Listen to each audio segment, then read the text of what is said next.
Hello and happy Tuesday from this Tuesday baby at Radically Rational and RadicallyRational.com. It's not easy to win an NFL game when you're dressed up like a tennis ball. Man, my eyes are still vibrating from those Seattle Seahawks uniforms. But here's my question. Why would you pay Russell Wilson all of that money only to take the ball out of his hands on fourth down and attempt a 64-yard field goal? This is not a second guess. I didn't think that was a good idea last night. Look, I'm not dogging Coach Hackett, and I think in time he's going to be a very good coach, but at least with respect to that decision on Monday night, you can't spell Hackett without Hack. And I'm really not dogging the Broncos. This idea that it was all going to come together immediately, wrong. This is not a plug and play, but they'll be fine. But in the meantime, your Seattle Seahawks are in first place in the NFC West because they're the only team in that division that has won a game. They're not going to win the division, but they're going to have a lot to say about who does. And I was so happy for Geno Smith. If you followed his career, he has a reputation as a stellar teammate.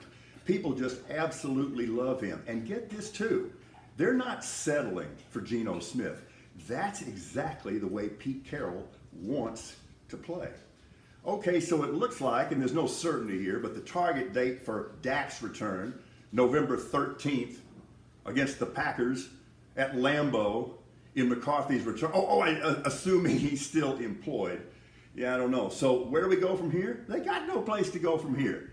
You know, you hear Jimmy G. Well, that was put out there by people who don't realize that he has a no-trade clause, and he sure ain't gonna waive it to come to that circus in Dallas.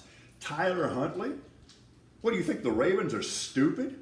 Their whole season got wrecked by injuries last year. They're not gonna do that again. Tyler Huntley, he's not just a good quarterback. I'm gonna go ahead and say it. He does certain things better than Lamar Jackson does. Boy, there's a lot riding on this second medical opinion or third or fourth or whatever it's gonna be for TJ Watt.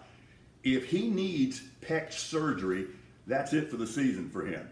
If he doesn't need the surgery, there's a chance that the Steelers could get him back before the end of the year. And yes, they're going to be contenders. Okay, finally, kind of a sports theme, I guess. Did you see that golf course photo of Legrand Larange surrounded by his caddies? Let me just tell you this. They were all telling him the same thing. Careful, boss.